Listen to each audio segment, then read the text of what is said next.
Hi guys, and welcome back to the channel. Today we've got live stream reactions going here on Twitch. This one's been put forward by Basil Keane. I'm very, very happy to say he's put me back on Tim Minchin. Get ready for this title though. Mind you, they've already seen the title in the thumbnail probably by now. 10-foot cock and a few hundred virgins. It's Tim Minchin. This could mean anything. Can't wait. Anyway, before we jump into this reaction, if you do actually like my videos, then please consider hitting like and subscribe, and the link to this video will be down in the description for anyone who wants to check out the 10-foot cock and a few virgins. Anyway, let's get into this. It's funny actually. I sometimes, because there's a bit of language in that piece, and I got a letter recently from a woman when I was performing in Perth saying that she didn't see why I had to use such crass language, and I wrote back sort of explaining that language changes. You know, our whole vernacular is different, and the moral standards change, and that these words are in common usage now. And I cited this. It's a true story. I saw on the front page of the Australian newspaper the word "fuck." Like on the front page of the paper. I mean, things have changed, and all I had to do to get away with it was spell it F***K. Really weird. It's true. Star could be enough to soothe our fickle outrage, you know. And anyway, because the F***K is so commonly used these days, it actually these days means fuck. More than fuck means fuck. It's almost right. a counterproductive disguise. It's like a pedophile wearing brown tinted aviator glasses when he goes to the pool. If anything, it makes him look more like a pedophile. Yes. Strangely, and I also pointed this out in my letter, the protection afforded the word fuck by the humble asterisk does not necessarily apply to all words, even seemingly innocuous, perfectly harmless words. Like any word, like take the word finger, for example, perfectly harmless word, but when used in a sentence such as, I want to finger your mum.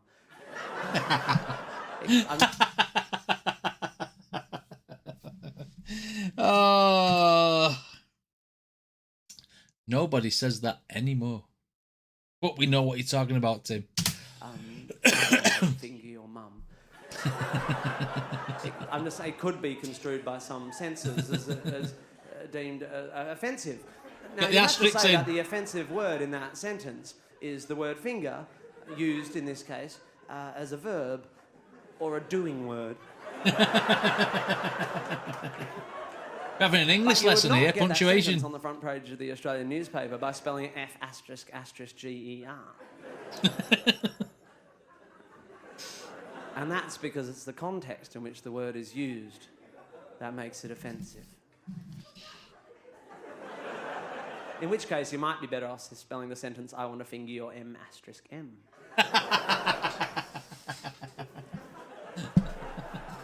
I guess the reason I brought that up, I guess what I'm saying is, if anyone has been offended so far by anything, if you're the sort of person that finds any of that sort of stuff objectionable, or for that matter, if you're a religious person, might want to pop out for about 5 minutes. If you're a religious person, right? So he's given us the basics of what this song is going to be all about. If you're easily offended, are you religious? Okay. Surely it can't be as bad as the Pope song. Let's go. This is a song about anal sex and God.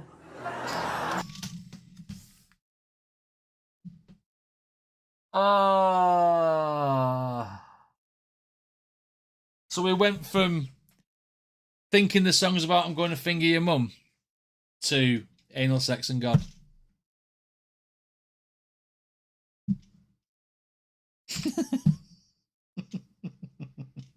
I'm afraid now.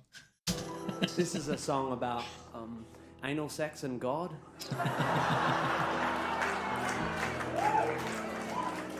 It's called 10-Foot Cock and a Few Hundred Virgins.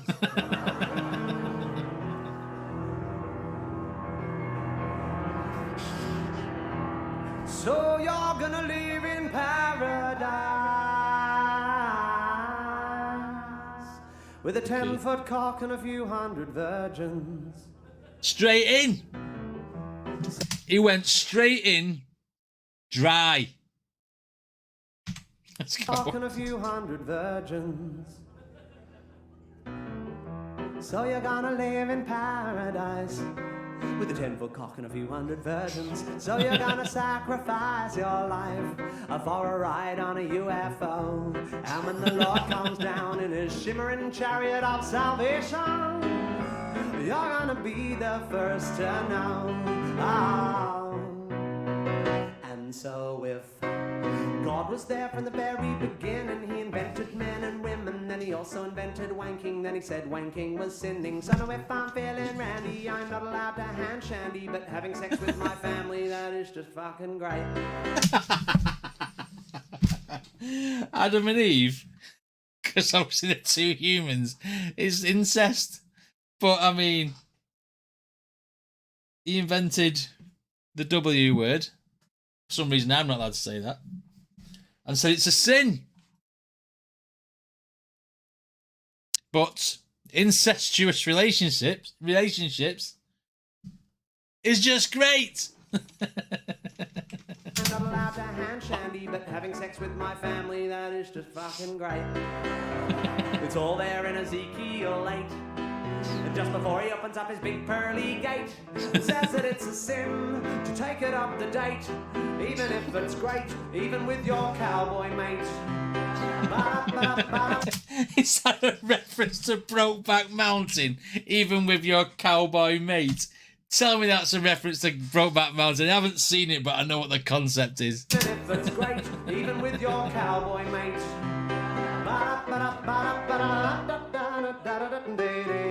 So you're gonna live in paradise with a 10-foot cock and a few hundred virgins. So you're gonna sacrifice your life for a shot at the greener grass. And when the Lord comes down with his shiny rod of judgment, he's gonna kick my heathen ass. Oh. I love his analogies.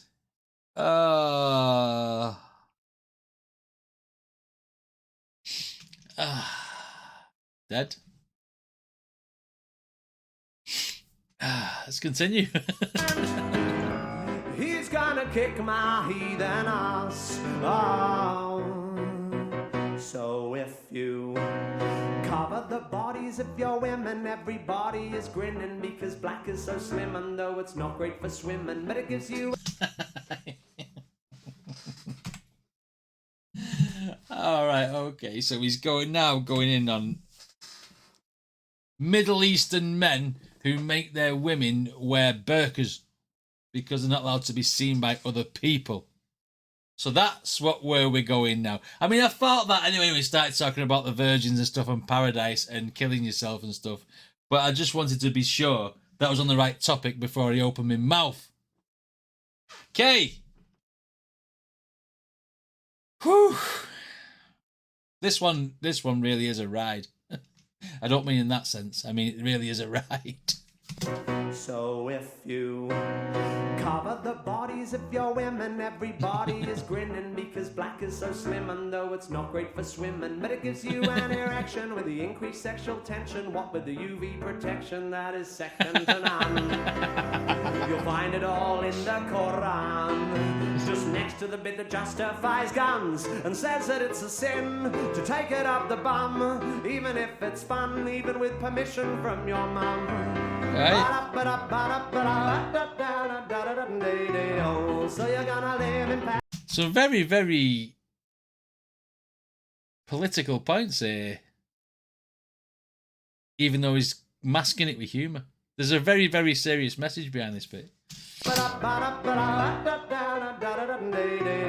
So you're gonna live in paradise with a 10-foot cock and a few hundred virgins. So you're gonna sacrifice your life for a shot at eternity.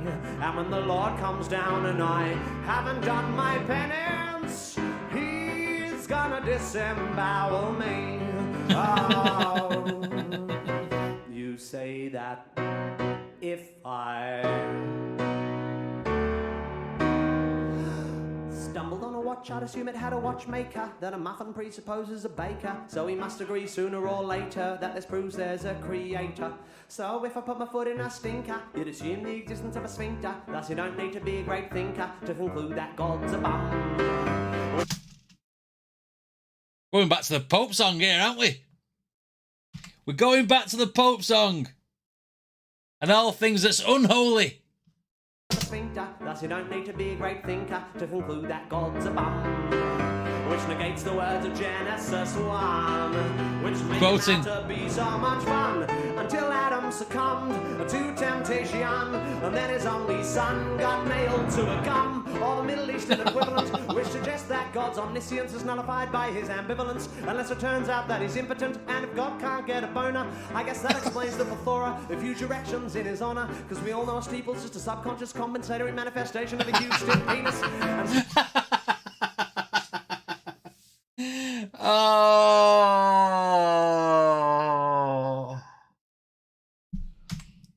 God is impotent. And the reason churches have steeple is because he's overcompensating for that fact. And then didn't hear a fucking word he said after that because I was too busy thinking about that, so I'm taking it back twice. Oh, if only them little blue pills were invented back then. Let's go. An equivalent which suggests that God's omniscience is nullified by his ambivalence, unless it turns out that he's impotent, and if God can't get a boner, I guess that explains the plethora of huge erections in his honor, because we all know a steeple's just a subconscious compensatory manifestation of a huge stiff penis, and still he tells us that it's heinous to stick a penis up your anus, even if you're famous, even if you're good at tennis. So you're gonna live in paradise. Look at the piano playing there, though. For a ride on a UFO.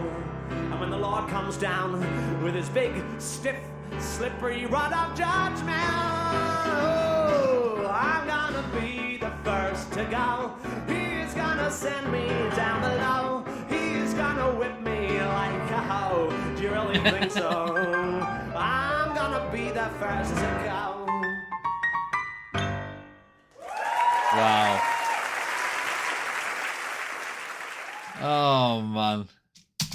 Oh, man. I tell you what, this guy is an absolute genius. I mean, the amount of different religions and stuff he put in there, all judgments and whatever, and saying that God couldn't basically get a... But he's got a church steeple to compensate. It was just genius. Just genius. I mean, and he's going to come down with his rod of judgment. Smite you. Oh, it's too late for this, me. It's too late. Tim Minchin's. I mean, when you look at the piano playing, though, the piano playing is absolutely extraordinary. I mean, the way he was doing all that, and then just the song was getting faster and faster and faster in the 10-foot cock and a few hundred virgins part of the song. It was just brilliant. I mean, some people are going to get very, very offended by this. I mean, if you can't see the satire behind it, then, you know, you shouldn't be watching him. I think he's funny. And I think he also addresses a lot of points that need addressing, even if people don't agree with the way he delivers it. But, I mean, I just think he's funny. And the way he does it is just genius. He's so freaking good. Absolutely brilliant. Anyway, if you like my videos, then please hit like and subscribe, and I shall see you guys on the next one.